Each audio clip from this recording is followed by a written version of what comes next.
China is the world's most populous country, with roughly 1.4 billion citizens.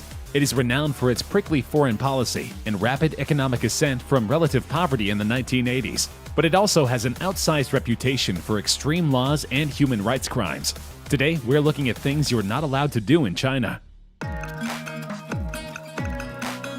It is the 14th letter in the English alphabet and an extremely common consonant.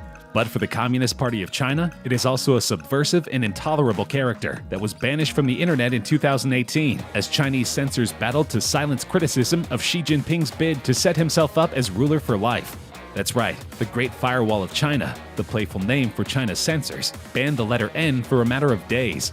The contravening consonant was perhaps the most unusual victim of a crackdown targeting words, phrases, and even solitary letters censors feared might be used to attack Beijing's controversial decision to abolish constitutional term limits for China's president.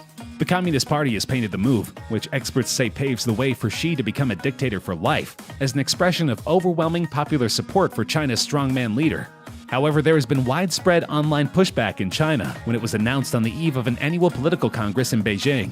Other banned phrases are personality cult, lifelong, immortality, disagree, and shameless.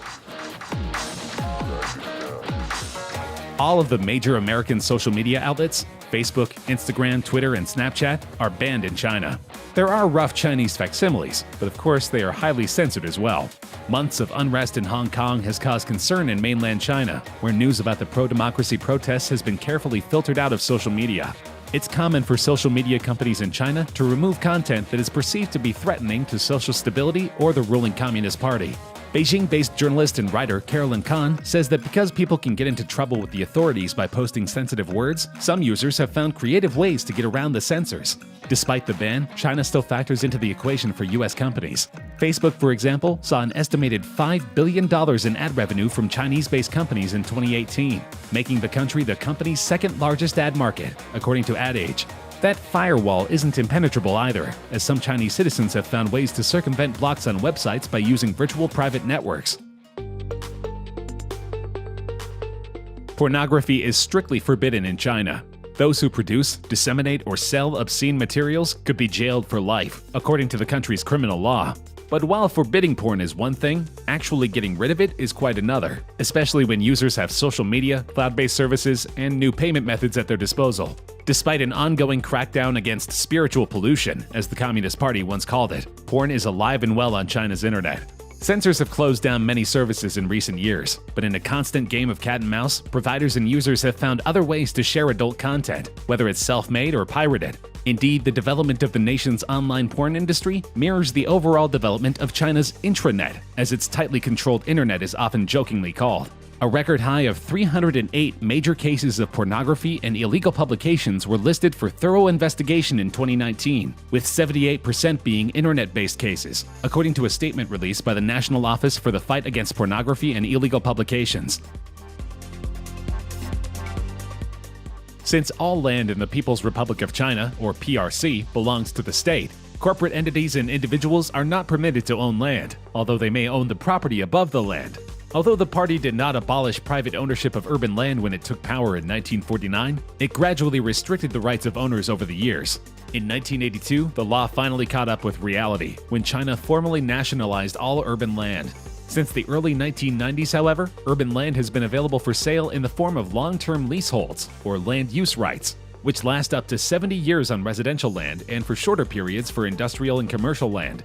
This system allowed the state on the one hand to obtain the economy-wide benefits of market allocation of land as well as the revenues from leasehold sales, while on the other hand to maintain that the principle of state ownership of land had not been compromised. After all, buyers got merely leaseholds of several decades, not ultimate ownership. The original rule about what would happen when the leasehold expired was unambiguous. The land would go back to the landlord, i.e. the state. If leaseholders wanted to extend the lease, they would have to pay for it. Google's first foray into Chinese markets was a short-lived experiment. Google China's search engine was launched in 2006 and abruptly pulled from mainland China in 2010 amid a major hack of the company and disputes over censorship of search results. But in August 2018, the investigative journalism website The Intercept reported that the company was working on a secret prototype of a new censored Chinese search engine called Project Dragonfly.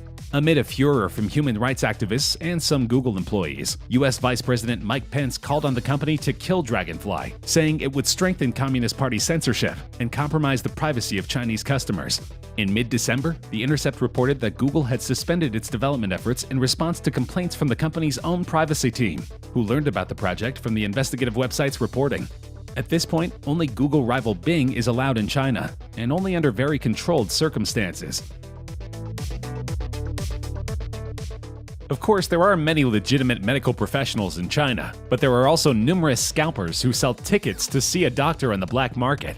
A viral video earlier this year of a woman with her sick mother raging against scalpers brought a public outcry and calls for arrests and tough jail sentences. Authorities have promised to intensify their crackdown, but when journalists visited hospitals in Shanghai and Beijing, dozens of scalpers operated in plain sight, loudly offering tickets for sale. A spokesman at the Beijing City Health Department said police needed to strengthen their efforts, and it would take some time to see any real results. China's National Health Ministry refused to comment. Feng Jianqi, a police officer involved in leading the crackdown on scalpers in Beijing, said the police could not resolve the issue alone. Part of the problem was that so many patients wanted to see the same doctors, he said.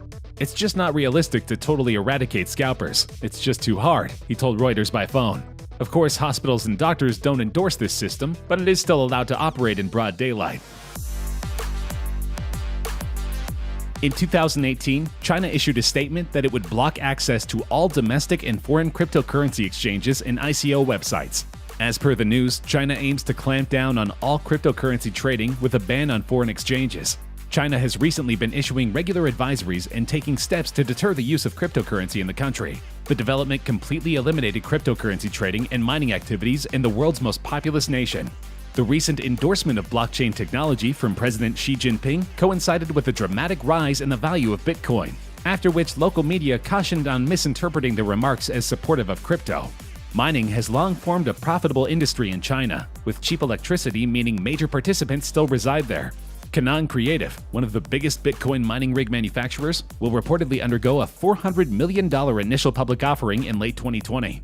Many agree that the ban by Chinese authorities will have a negative impact on the overall digital currency market. Stricter regulations by China will definitely weigh on the cryptocurrency universe, said Wayne Cao, who runs a company that recently offered 10 billion tokens in an ICO. In 2018, Chinese censors banned the release of Christopher Robin, a film adaptation of A.A. Milne's beloved story about Winnie the Pooh. The Winnie the Pooh character has become a lighthearted way for people across China to mock their president, Xi Jinping, but it seems the government doesn't find the joke very funny. It started when Xi visited the US in 2013, and an image of Xi and then-President Barack Obama walking together spurred comparisons to Winnie, a portly Xi, walking with Tigger, a lanky Obama. Xi was again compared to the fictional bear in 2014 during a meeting with Japan's Prime Minister, Shinzo Abe, who took on the part of the pessimistic, gloomy donkey Eeyore. As comparisons grew and the memes spread online, censors began erasing the images which mocked Xi. The website of US television station HBO was blocked after comedian John Oliver repeatedly made fun of the Chinese president's apparent sensitivity over comparisons of his figure with that of Winnie. The segment also focused on China's dismal human rights record. He's propagating the issue, and frankly, I think he's humiliated himself by being so childish about it, says Deb Hoffman, who holds the world record for the largest collection of Winnie the Pooh memorabilia. If he would have just let it go, it would have died down by now. Plus, if the idiot knew anything, he would be delighted to be compared to Winnie the Pooh. After all, Winnie the Pooh is a very good-hearted, wonderful, thoughtful person. Being compared to Winnie the Pooh is actually quite the compliment. Visitors who travel to the Minhang People's Court in Shanghai will find themselves staring up at the U.S. Capitol building. This courthouse, like half a dozen others around China, is an almost exact replica of the Washington, D.C. landmark, with a few flourishes cribbed from the White House. It is a short distance away from Thamestown, a British-themed gated community built for 10,000 people, complete with a cathedral copied from Bristol, England. And from there, it's an easy trip to the Boot, locals' ungenerous nickname for LVMH's sparkling headquarters, which towers over the city like a white shoe. These eye-catching edifices began as China's way of announcing its arrival as a powerful player on the world stage. Now, however, the Chinese government has changed course. It has officially declared this to be weird architecture that must be stopped. Chinese leaders have turned their backs on these structures, a shift that underscores China's new conception of itself and its ambitions for the future. This month, China's cabinet and the Central Committee of the Communist Party released a sweeping directive that prohibits the construction of oversized, xenocentric, and weird architecture, lacking cultural tradition. The guidelines also forbid gated communities, presently the de facto template for upscale residential compounds, and call for future building designs to be suitable, economical, green, and pleasing to the eye. In 2011, China's media authorities stopped the clock on time travel in film and television, saying the sci-fi notion disrespects history. This would be odd for a country whose big and small screens have long been filled with historically porous period epics about scandalized courts of bygone eras. But not so when one considers that 2011 marked the 90th anniversary of China's ruling political party. The rationale for the time travel ban is that whatever isn't possible in the real world belongs to superstition, said film critic and journalist Raymond Zhou Li-ming, who notes that time travel is untouched by censors in Chinese literature and theater. In the electronic mass media, however, which in China reaches the world's largest TV audience and the globe's fastest-growing movie market, the idea of time travel presents a clear and present danger. In time travel dramas such as Myth, currently popular on Chinese TV, audiences seem to like the story of a modern man going back to ancient China, where after some adjustment, he finds love and happiness. Unsurprisingly, China rules with an iron fist. They can officially hold suspects for 37 days without cause, but often hold them much longer. The government commonly arrests anyone with a dissenting opinion, and once you are in jail, there's a likelihood that you may never get out. This commonly applies to human rights advocates or journalists who attempt to reveal the truth. Even more daunting is China's use of the death penalty. Only 20 countries on Earth still use capital punishment, and China is by far the most active. An estimated 12,000 people were murdered in 2002, and even after massive reform, experts believe they put at least 3,000 people to death in 2019, though the People's Party keeps the official figures secret. As in any country, China's legal system is flawed, and numerous innocent people were sentenced to death. This is why otherwise free-thinking people are likely to heed China's bizarre laws and restrictions.